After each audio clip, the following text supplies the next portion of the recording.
I was 7 when my mom passed away. I was living in Woodburn at the time with a foster family, and I remember them getting a phone call saying that my mom was in the hospital and that it was pretty serious and that we should come and see her. When Karina was 7 years old, she was removed from her birth family.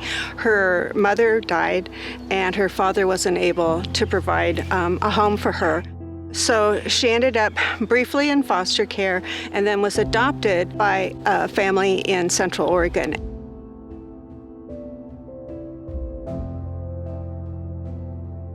She had lost all contact with her biological family. My grandma had just passed away, and then my mom passed away, and then my brother and I were adopted, so it was like one after the other. After she was adopted, we lost touch with her. We kind of felt like everybody was taken at once. When she was adopted, her first name was changed at age 7. She never heard anything more about her biological family. So at 16, when kids are looking for identity, she was just kind of adrift. As soon as I read about the case and learned about Karina, I knew I wanted to not just do Family Find, but be her advocate too. I met Mary through my caseworker. She came to visit me at school one day. We went into this little office and she asked me, how would you feel about finding your biological family? And I said, well, I would be open to it. She said, good, because we already did. You're appointed by the judge, and your job is to kind of fill in the holes, to make sure DHS is doing their job, to make sure the plans are being followed, make sure that the resources are in place for that child, that the system is working the way it should. Family Find is a program where the goal is that every child in the foster system should leave it with a lifelong connection to a caring adult. So we got information from people who were interested in being part of her life. This is Karina's family that we were able to find.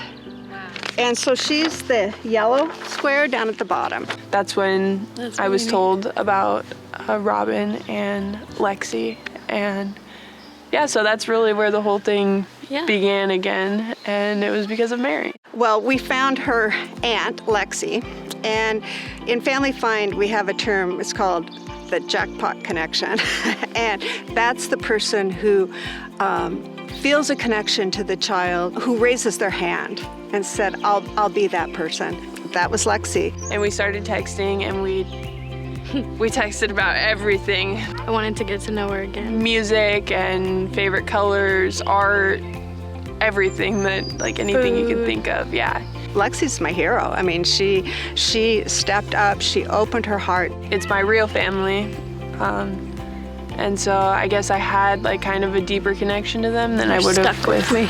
Yeah. Before I got to know them again, I was kind of in a rough place, academically, emotionally, and so I think it was really good for me. She was doing better in school. She was getting along better at her foster home. She was visiting with Lexi and family, as often as she could. And we know that the strongest predictor of positive outcomes for kids in foster care is a lifelong family connection. Yeah, Mary she came out of nowhere. My caseworker introduced me to her, and since then she comes all the way from Prineville to visit me.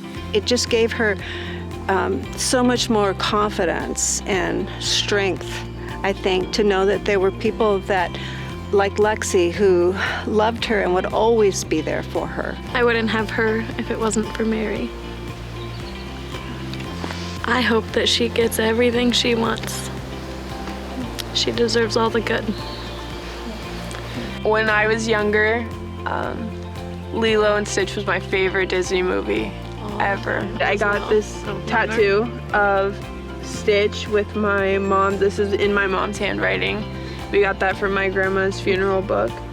Ohana, which is the Hawaiian word for family. Ohana means family, and family means nobody is left behind and nobody is forgotten. And, Lexi never forgot Karina. Karina's not left behind.